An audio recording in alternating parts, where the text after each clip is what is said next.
بسم اللہ الرحمن الرحیم الحمد للہ رب العالمین والصلاة والسلام علی سید الانبیاء والمرسلین نبینا محمد خاتم النبیین وعلی آلہ وصحبہ اجمعین ومن تبعہم بإحسان الی یوم الدین اما بعد فقد قال اللہ عز وجل واذکروا اللہ فی ایام معدودات۔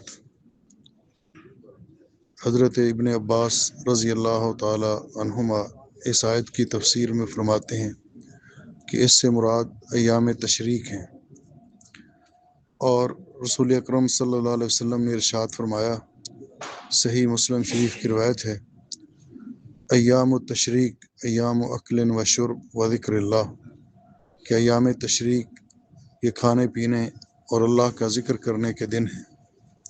اس لیے میرے معزز مسلمان بھائیوں اور بہنوں، ان دنوں کے اندر اللہ کا ذکر کثرت کے ساتھ کیا جائے، اور رسول اکرم صلی اللہ علیہ وسلم نے اس بات کی طرف واضح طور پر ہماری رہنمائی فرمائی۔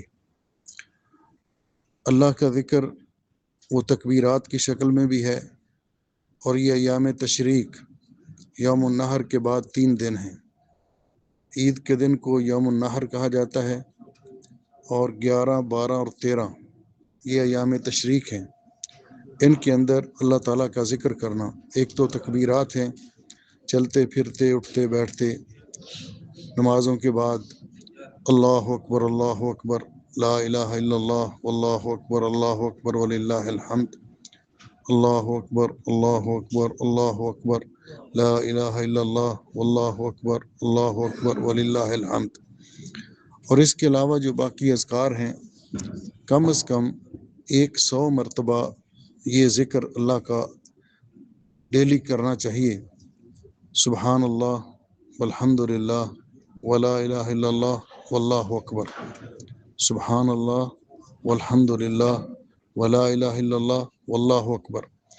اور اسی طرح یہ ذکر یہ بھی کم از کم 100 مرتبہ کرنا چاہیے۔ اس کے 5 فائدے رسول اکرم صلی اللہ علیہ وسلم نے بیان فرمائے ہیں۔ لا الہ الا اللہ وحدہ لا شریک لہ لہ الملک و لہ الحمد وہو علی کل شیء قدیر۔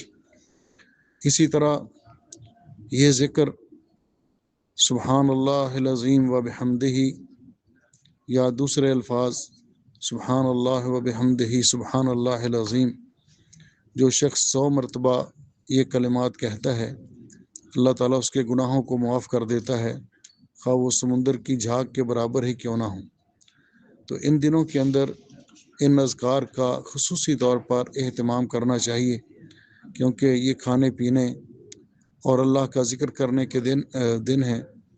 اسی طرح اٹھتے بیٹھتے چلتے پھرتے، کیونکہ ذکر اللہ تعالیٰ کو بہت پسند ہے، اور اس کی کوئی لمٹ نہیں ہے۔ اللہ رب العزت فرماتے ہیں، یا ایھا الذین آمنوا اذکروا اللہ ذکرا کثیرا۔ باقی عبادات کی لمٹ ہے، لیکن ذکر کے بارے میں فرمایا ذکرا کثیرا، بہت زیادہ یاد کرو اللہ تعالیٰ کو، جتنا زیادہ ہو سکے۔ اور اس مالک نے فرمایا ہے، فاذکرونی اذکرکم، تو مجھے یاد کرو، میں تمہیں یاد رکھوں گا۔ اور اسی طرح فرمایا کہ الا بذکر اللہ تطمئن القلوب، کہ اللہ کے ذکر کے ساتھ دلوں کو اطمینان ملتا ہے، ولا ذکر اللہ اکبر۔ تو اس لیے ان دنوں کے اندر عام وقت ضائع کرنے کی بجائے زیادہ سے زیادہ تسبیحات، تحلیلات اور اللہ کا ذکر کرنا چاہیے، قرآن پاک کی تلاوت، نبی اکرم صلی اللہ علیہ وسلم کی ذات اقدس پر درود پاک، یہ ساری عبادات ان میں وقت گزارنا چاہیے۔ اللہ ہمیں توفیق بخشے۔ بارک اللہ فیکم۔ السلام علیکم ورحمۃ اللہ وبرکاتہ۔